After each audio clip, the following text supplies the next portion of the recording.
través de la cuenta en Facebook como Betel Radio.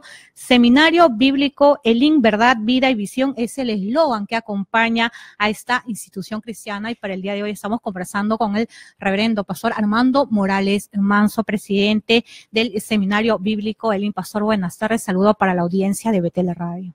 Buenas tardes, hermana Fanny. Dios le bendiga a todos los hermanos y amigos de Betel Radio. Un gozo poder llegar a ustedes a través de estos medios para compartir el trabajo del Seminario Bíblico Elim. Amén, pastor, vamos a conversar y recordar a la audiencia también, a los que nos ven en Facebook, con qué objetivo se crea el Seminario Bíblico Elim, un poco para refrescar a aquellos amigos que todavía no conocen de esa institución cristiana. Bueno, en realidad nosotros venimos trabajando hace muchos años como Instituto Bíblico Elim.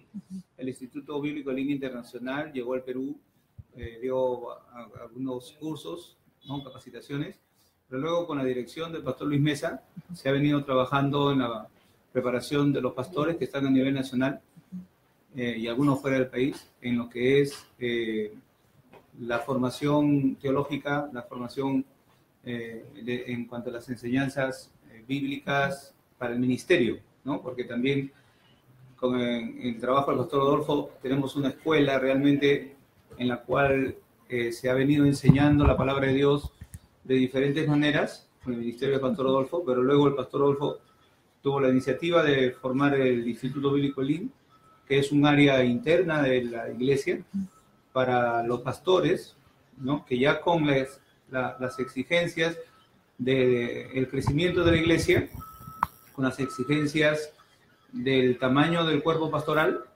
pues dejamos de ser instituto para pasar a ser seminario, aumentando la cantidad de cursos, aumentando pues el contenido y mejorando también los materiales, la calidad en lo posible, pero sobre todo preparándonos para poder llegar a más lugares, ya no solamente en un solo punto, sino a diferentes puntos de Lima, que en este momento son 15, y a nivel nacional, el cual también está creciendo la obra, pero que requiere la preparación permanente, ¿no?, de los pastores que están al frente de estas iglesias. Pastor, para hacer más, contar con más detalle, ¿quiénes forman parte de esta institución? Aparte de usted, ¿quiénes son los que exponen, dan clases diariamente o según los horarios que tienen en el Seminario Bíblico Elim? Bueno, como te decía, el seminario era antes el instituto, y el instituto contaba pues con el pastor Luis Mesa y con mi persona, pero también con la colaboración de otros pastores que han ido enseñando la palabra de Dios, y ahora simplemente todo eso ha crecido, ¿no? Hay un mayor número de pastores, hay un cuerpo director, donde precisamente hay una representación de la oficialidad, donde también están algunos pastores oficiales y no oficiales, es decir, presbíteros, que son parte de la directiva, ¿no?, en las cuales está el pastor Bernardo Neira, por ejemplo, como vicepresidente o director administrativo, o el pastor Carlos Condori como director académico. Está una dirección con el pastor Eduardo Macías, con el pastor Jorge Espinosa. Hay una dirección, pero hay una cantidad mayor de profesores que están permanentemente preparándose para poder llegar con las clases, ¿no? Hay un cuerpo de profesores que también inclusive va a venir de provincia para una capacitación, y lo que estamos haciendo es extender lo que ya veníamos enseñando hace muchos años aquí, que es parte del área de educación teológica del Movimiento Misionero Mundial, de la capacitación pastoral, que ahora pues hace un tiempo ya tomó la forma de seminario y que está llegando pues a través de las sedes a más pastores, y dirigido pues por algunos pastores que ya algunos han tenido experiencia enseñando en el Instituto Bíblico. Ahora, pastor, los requisitos que tiene que tener un creyente para capacitarse, aprender más de temas bíblicos, que le va a ayudar a la iglesia también a edificación. Bueno, el seminario bíblico es más que nada dirigido al área ministerial. Es algo que siempre ha funcionado así. Hemos pedido siempre el deseo de servir a Dios, el llamado misionero, la llenura del Espíritu Santo. Esas son cosas que se mantienen. Pero para poder llegar a la congregación, el seminario también está preparando más materiales para las academias bíblicas. ¿no? Muchas veces hemos hecho academias bíblicas. En la Iglesia Central teníamos academia bíblica que también con el pastor Luis Mesa dirigíamos. Y ahora pues también vamos a preparar para que haya más academias bíblicas en diferentes iglesias. La academia bíblica es abierta. La academia bíblica es un culto de enseñanza abierto al público, el cual toca algunos temas bíblicos, doctrinales, que va pues a edificar a todo el cuerpo. Entonces, el seminario bíblico trabaja específicamente con los pastores, pero también la academia bíblica va a llegar a los miembros de la iglesia, y no solamente la academia bíblica, sino que también el seminario bíblico ha preparado una serie de conferencias que la está extendiendo a toda la iglesia, ¿no? Estamos yendo a las diferentes sedes de Lima por esta vez para poder dar los temas que se han preparado. Por ejemplo, se ha dado la conferencia sobre la Reforma Protestante, los 500 años, y se dio pues en diferentes puntos de Lima, y ahora también se está dando en la conferencia sobre el Tabernáculo de Israel, el cual no solamente está haciendo una exposición de los maestros, sino también de los alumnos del seminario, que han hecho sus maquetas respectivas y que están ellos mismos explicando lo que han aprendido, lo cual nos llena de satisfacción, porque estamos viendo el resultado de lo que es el estudio y de cómo la iglesia va aprendiendo, ¿no? En este caso los alumnos del seminario, pero es abierto a todos los hermanos.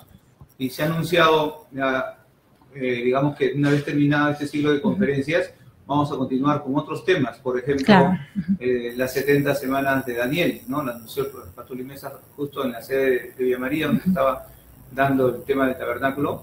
Esta semana tenemos en la iglesia de San Martín el tema del tabernáculo, pero luego vamos a continuar con otros temas que pueda edificar. Como la 70 semana de Daniel, las dispensaciones y otros más.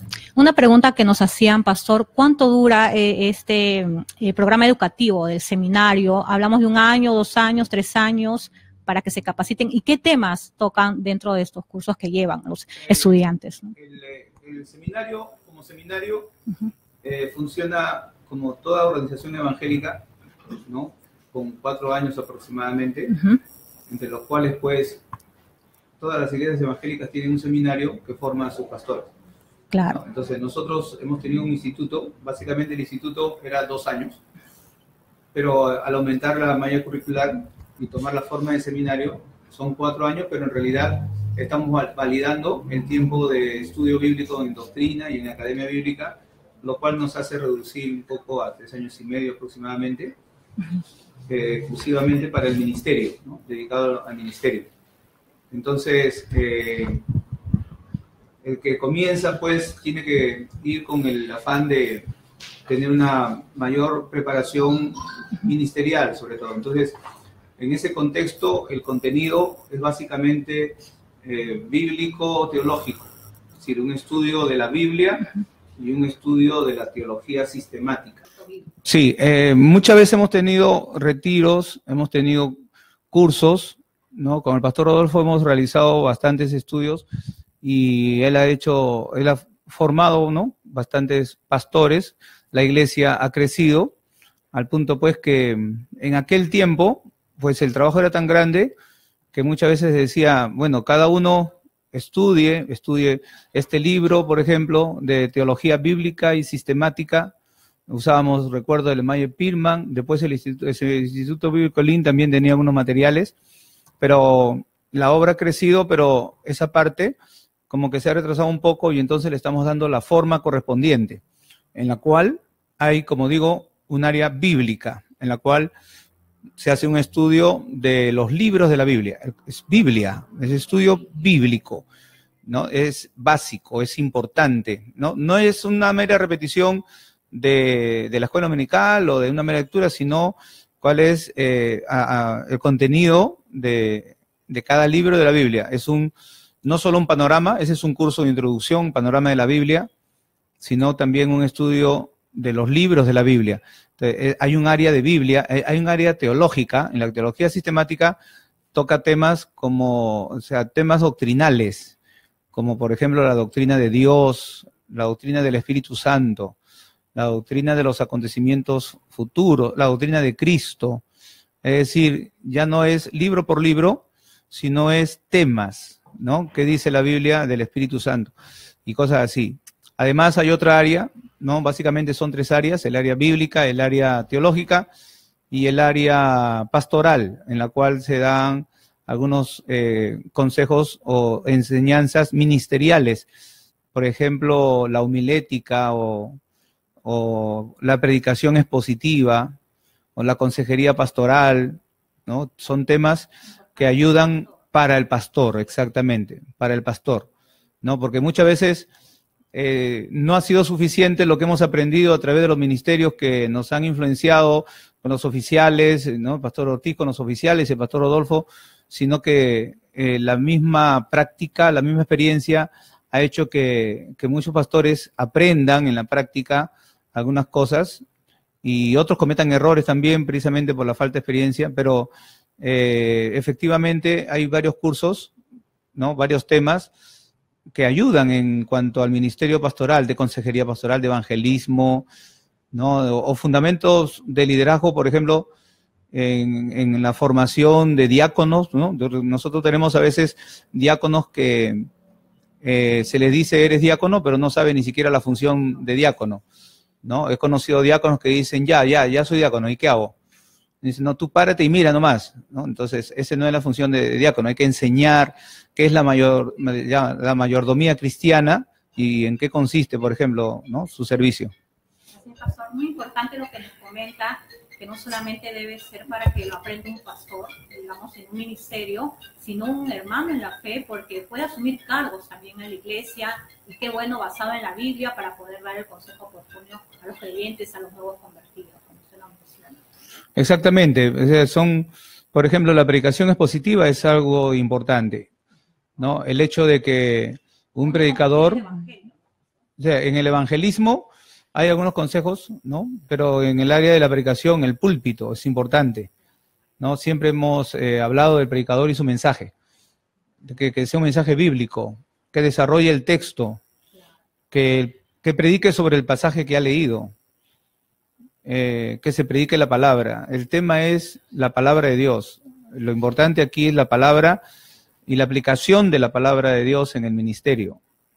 Habló un tema muy importante de estas actividades que tuvo Pastor Armando con diferentes ponentes acerca de ese tema del tabernáculo de Israel. Muchas veces lo leemos como parte de la historia de Israel, pero no lo hemos comparado mucho con lo que es la iglesia ahora, de los atrios, del altar, de la importancia y comparación con Cristo también como iglesia, que muchas veces llegamos a la iglesia, pero no hay una reverencia y a veces se pierde ese temor, pero si nos basamos a la Biblia del temor que había en esos tiempos de lo que era la casa de Dios, actualmente que estamos, yo creo que el temor de los cristianos sería aún más el cuidado de la casa del Señor. Bueno, la palabra de Dios dice, mi pueblo pereció por falta de conocimiento, ¿no? Entonces, algunos pueden ver el tabernáculo como algo antiguo, pero ahí hay verdades espirituales para aplicarla en nuestra vida diaria. Por ejemplo, cuando hablamos del lugar santo, se muestra que habían algunos mobiliarios como la mesa de los panes, el candelero de oro y el altar del incienso. Entonces, la mesa de los panes habla del pan de vida, que es Cristo, el pan de la palabra de Dios, ¿no? Pero también está el candelero de oro, que es la comunión, porque el candelero de oro representa la iglesia, la unidad de la iglesia, lo dice Apocalipsis. Y también el altar del incienso, que pues sabemos por toda la Biblia que el incienso es la oración. Y eso, por ejemplo, está en el Nuevo Testamento. En los Hechos de los Apóstoles dice que los cristianos perseveraban en la doctrina de los apóstoles, o sea, la doctrina, la palabra de Dios, el pan de la palabra, la comunión unos con otros, ahí está la unidad de la iglesia, el partimiento del pan, la comunión, la unidad, y en las oraciones. O sea, son aspectos en los cuales hay que perseverar y que es una verdad espiritual que está en la enseñanza del tabernáculo, que prácticamente como iglesia, si somos iglesia, tenemos que seguir practicando lo que allí dice. O sea, no es la Biblia como que ese es un dato histórico, sino que todo eso tiene una verdad espiritual para seguir aplicando en nuestra vida diaria. Y se mantenga la santidad, ¿no? Por favor, vemos muchas denominaciones, no hay que dar nombres, pero que se ha perdido ese tema del temor al altar.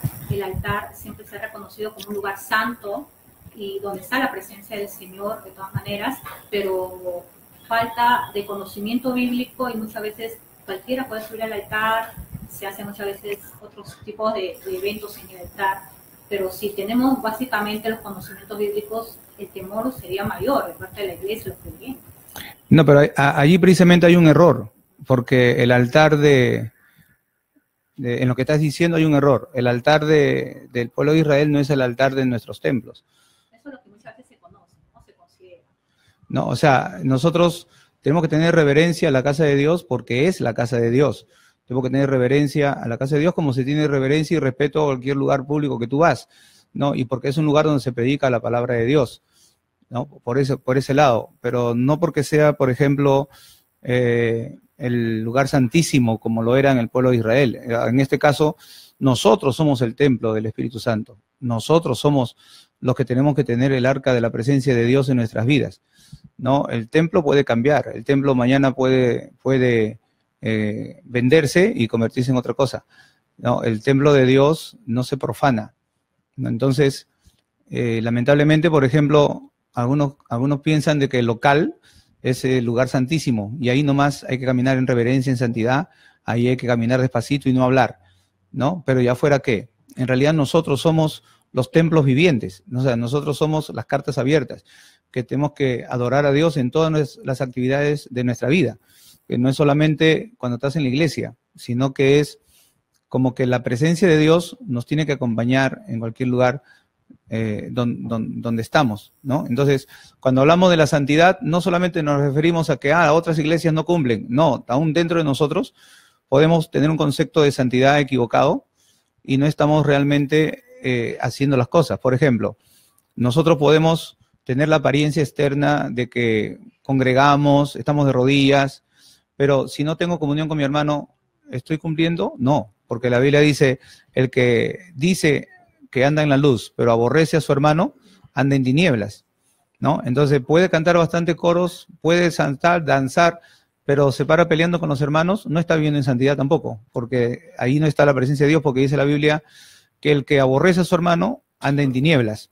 Ahora, puede que, o sea, no está cumpliendo como iglesia, ¿no? Puede que uno sea de repente un ermitaño que vive en el campo, apartado, separado, pero no ora, es como que no hay incienso, no hay adoración, entonces el lugar santo no está cumpliendo su función. O sea, la santidad es precisamente separarse para adorar a Dios. Cuando hablamos de santidad, decimos separarse del pecado, pero separarse para consagrarse a Dios. Son dos aspectos. No solamente es dejar de hacer lo malo, sino servir a Dios. Entonces, ahí hay un aspecto de la santidad que muchas veces algunos solamente piensan que están en santidad porque no están haciendo lo malo, pero no hay comunión con los hermanos, no hay oración, no hay lectura de la palabra de Dios. Claro, entonces ahí no se está obedeciendo, cumpliendo lo que Dios ha dicho en su palabra. Muy importante, Pastor Armando, lo que nos menciona. Un saludo para todos los amigos que están en Facebook, en estos momentos enlazados. Pastor, ¿cuándo se abren las inscripciones? Hay nuevo...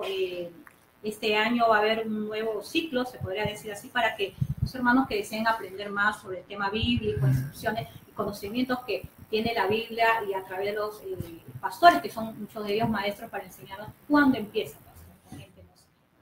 Bueno, nosotros ya estamos trabajando son 8 ciclos, y ya tenemos, en algunos casos están en el tercer ciclo, y hemos abierto en otras sedes desde el primer ciclo, y en la medida pues que haya alguna iglesia que esté preparada para comenzar, estamos comenzando, Dios mediante en provincia también las sedes que estén listas, ¿no? Van a comenzar, y nosotros pues estamos informando permanentemente de cuál sede ya va abriendo un nuevo ciclo, aparte de las conferencias que se van realizando y de las academias que se van a realizar. Entonces, invitamos a que estén atentos ante cualquier anuncio, porque estamos permanentemente informando sobre una nueva sede o también sobre una nueva conferencia, ¿no? Porque las conferencias, por ejemplo, la primera fue solamente en 4 puntos de Lima. Ahora hemos realizado ya en 8 puntos de Lima, ¿no? Entonces, perdón, pastor, a más de 600, 700 personas para escuchar esas ponencias tan importantes, porque la entrada muchas veces ha sido libre para todo público. Sí, exactamente. Y esa es la meta, ¿no? Llegar a la iglesia, llegar no solo a los pastores, sino a la iglesia con más estudios bíblicos, que es un aporte del seminario bíblico. Muy bien.